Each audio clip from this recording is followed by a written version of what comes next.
Aos irmãos e amigos, eu cumprimento com a paz do Senhor.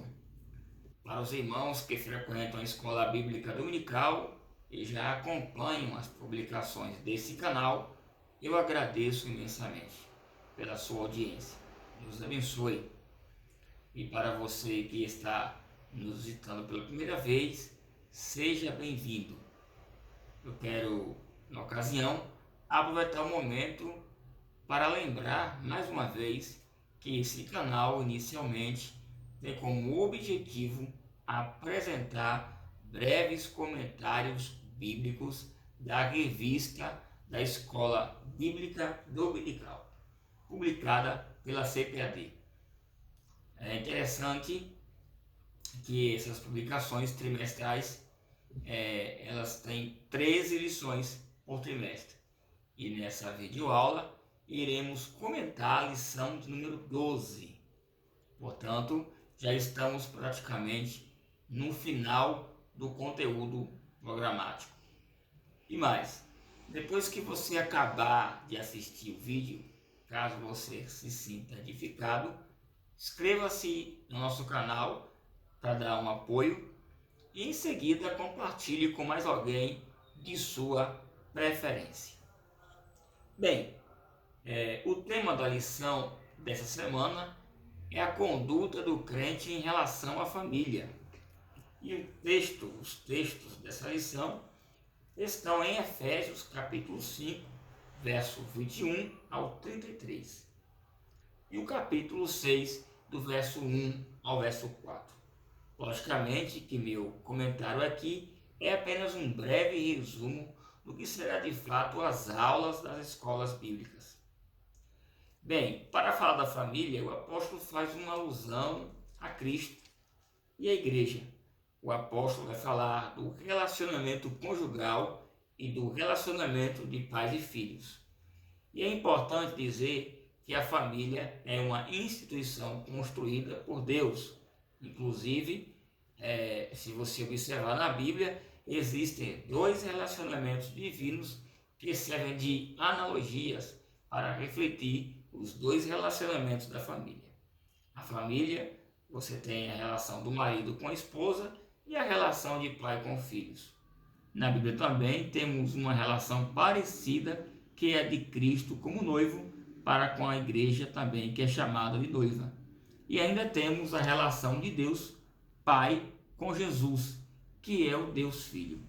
E quando você entende esse tipo de linguagem, você entende como melhor se comportar na família. Seja na posição de marido ou de esposa, seja na condição de pai ou de filho. A ideia de família se vê claramente na revelação do relacionamento de Deus com a humanidade e, ao mesmo tempo, lança os fundamentos que indicam o que é uma família no conceito bíblico. Entender esse conceito bíblico de família é importante por causa da confusão que existe hoje sobre a questão da família gerada pela chamada agenda liberal ou marxismo cultural, que ataca e tenta dissolver a família bíblica, que também é chamada de família conservadora ou família tradicional. E a lição bíblica que temos aqui, ela tira esse assunto, que se você entende o que é o verdadeiro casamento, então você vai entender o verdadeiro relacionamento de Cristo com a sua igreja e da igreja com Cristo. Veja o versículo 22, diz assim: vós mulheres, sujeitai-vos a vossos maridos, como ao Senhor. Bem, diante desse texto bíblico, as feministas vão acusar a Bíblia e o apóstolo Paulo de machismo. Daí você pode perguntar se a palavra seria essa mesma, sujeitar-se. A resposta é sim.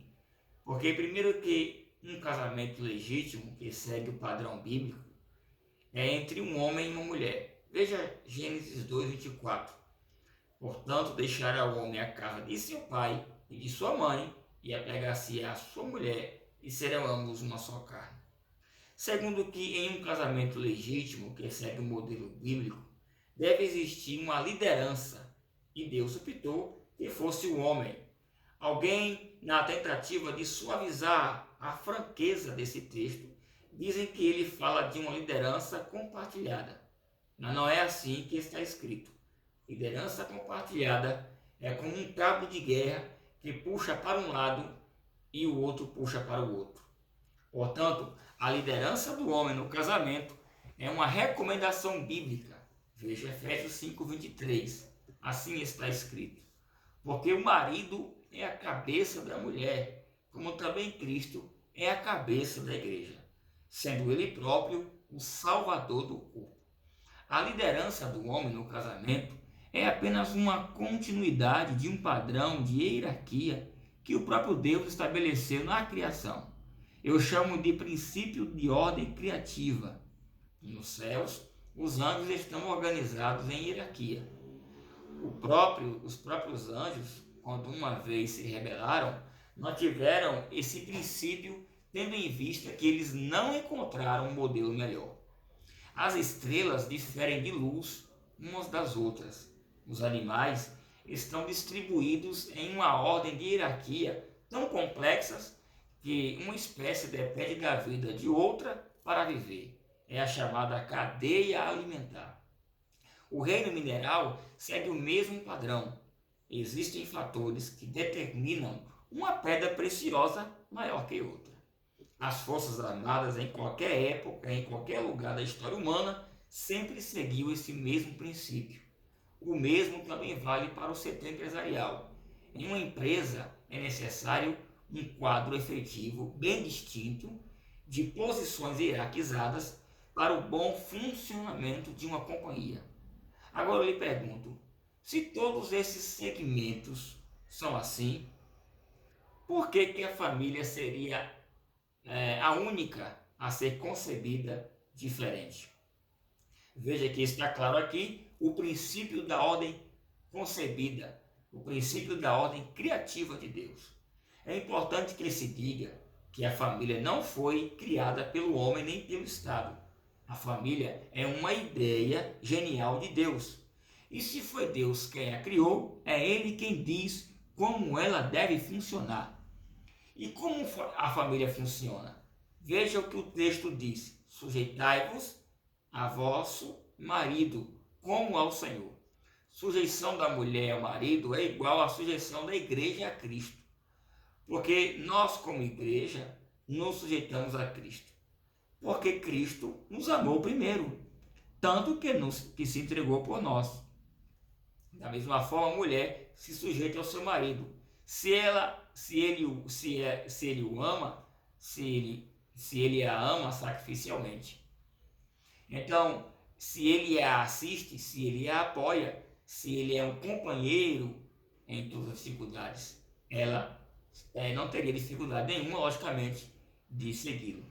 A sujeição é uma resposta a uma postura inicial de amor que o marido apresenta. Não é por ameaça, nem violência, nem por interesses egoístas, mas por amor. Em 1 João 4,19, assim está escrito: nós o amamos porque ele nos amou primeiro. Ainda em Romanos 5,8, assim está escrito: mas Deus prova o seu amor para conosco em que Cristo morreu por nós, sendo nós ainda pecadores.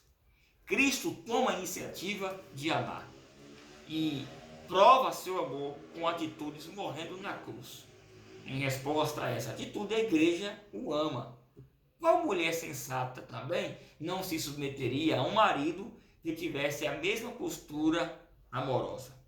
Então o texto não fala de machismo, pelo contrário, fala de uma exigência do homem, do marido, né? Vejamos o versículo 23.